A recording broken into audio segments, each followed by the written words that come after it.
Wow, it's an absolutely beautiful day. Very pretty out. But even a beautiful day like this can turn into something tragic, especially when people drive while they're on their cell phone. Recently, I took a trip to visit my beloved former niece-in-law's family. If you remember my niece-in-law, Destiny, unfortunately, at the age of 14 earlier this year, she committed suicide. So I traveled from Connecticut to Florida to visit her brothers and sisters. And on my way down there, I narrowly avoided many accidents. I lost track of how many people I saw were driving with one hand on the steering wheel and the other hand with their cell phone, with their head looking down. I just don't understand it. Most of the time when I saw people swerving or, kind of acting erratically or not driving fast enough or not driving slow enough, most of those, I'd say at least 90% of the time on that 1,000-mile trip from Connecticut to Florida, when I eventually, passed them and I looked over, they weren't even paying attention to the road. They were paying attention to the road a little bit. You could tell they were using their peripheral vision from the top of their eyeballs or something. But most of their attention was looking down at whatever they were doing, texting or watching a video or something while they're driving.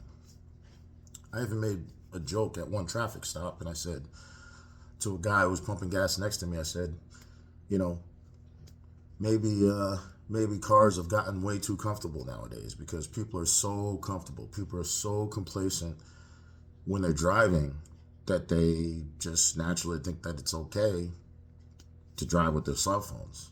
Now, you might say, oh, well, Mike, there's, self-assisted driving there. Some of those cars were probably Teslas or had the, self-assisting cruise control driving technology. Yeah, I know that technology exists, but that technology doesn't explain the swerving or the abrupt slowing down or the abrupt speeding up, because that technology does not do that. What does that is people who are distracted for whatever reason. Sometimes there's other reasons. Sometimes they might be drinking something or looking for something in the glove compartment while they're driving.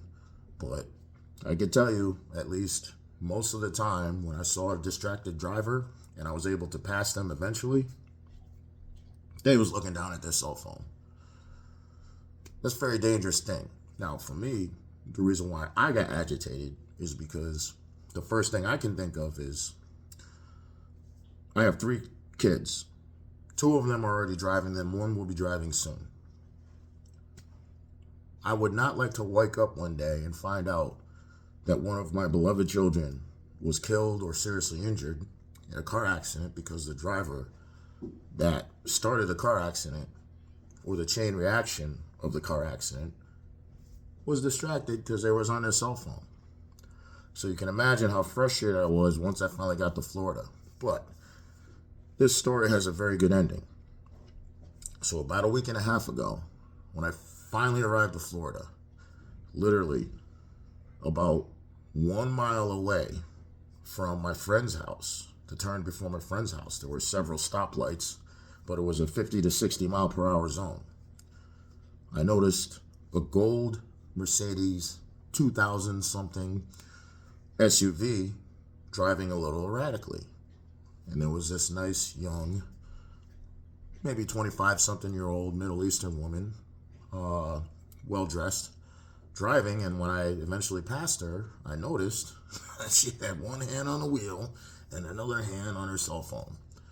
So, by happenstance, right, 2 stoplights before my friend's house turn, we actually rolled up right next to each other in 2 separate lanes on that 50 to 60 mile per hour speed zone.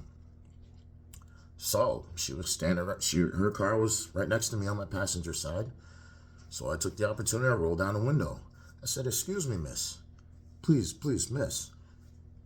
She rolled down her window. She said, "Yeah, what's the problem?" I said, "Miss, what you're doing is very dangerous. You're driving on your cell phone. You're looking down like this. I said, can you please just, if you're going to be on your cell phone, do what I do. And I showed her my cell phone mounted on my dash. I said, if you're going to be on your cell phone, please just put it on your dashboard so that you can look up and pay attention.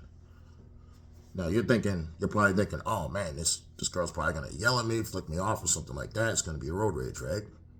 That's not what happened. She raised her hand.